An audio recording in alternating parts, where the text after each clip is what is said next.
Review of the Toorak. Another tough one to watch given Mr. Quickie here wins after we get off him. Okay, sorry, I get off him after having backed him a couple of times this prep, and he shows up here today. A bit frustrating. I thought we were in a bit of trouble early here with here you can see Reykjavic just gets a long way back. I know he's drawn wide, but geez, he finishes up when they settle a good 2 lengths off the third last horse here, which is another one of ours, Mandela effect, just too far back. Cascadian here, and I'm sick of, to be honest, finding excuses for him, but there's genuine excuses this time again.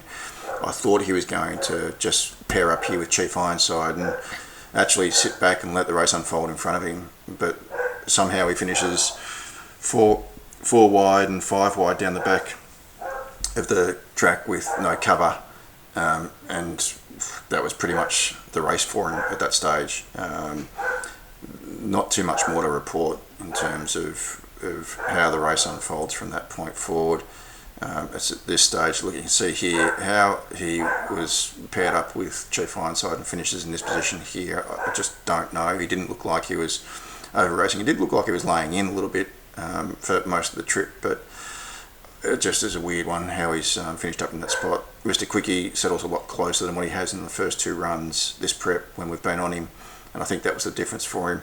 Chief Ironside gets a really good run. I think probably his fitness was the key there. They got along okay. It wasn't a breakneck speed, and it was, well, I guess if you look at that, it was pretty modest in the early part, but it didn't necessarily set up for the back markers in terms of them really bowling along. Not much has changed for us throughout, apart from the fact that Cascadian is still just sitting wide, no cover. It's a genuine excuse. Chief Ironside, I think, at the top of the straight as we sort of just push forward here. I thought at this stage we were a chance to see him run on and really finish in the mix. Reykjavic just completely out of the picture here. Mandela effect the same. Cascadian is starting to feel the effects of the wide run with no cover at the back. And as I said, I thought when Chief Ironside pulled out to the middle of the track here, he was going to run home, but he peaks on his run just about here. He sort of starts to flatten out pretty quickly, and the rest sort of gather him up. Just superstorm on the inside there. As I said in the previous race, I don't think the inside lanes were really the place to be. He runs on really well. Buffalo River does a good job of sticking on up front as well, but the race was kind of set up for Mr. Quickie.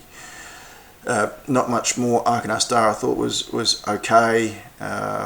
Sort of holds its ground to the line. You can see just Reykjavic flashing in the back here. Doesn't finish that far off Cascadian, but I think again, people can make up their own minds on him. But I think he gets to the right race, and he just needs everything to go his way. Unfortunately, I think they'll go probably to the Cantala with him, and if they do, the benefit is I think we'll get a price for him again. Is whether or not I've got the patience to stick with him. But it was a pretty ordinary race for us in the end, in terms of it being a complete wipe. Mandela effect and Reykjavic finishing off there at the back, but pretty disappointing.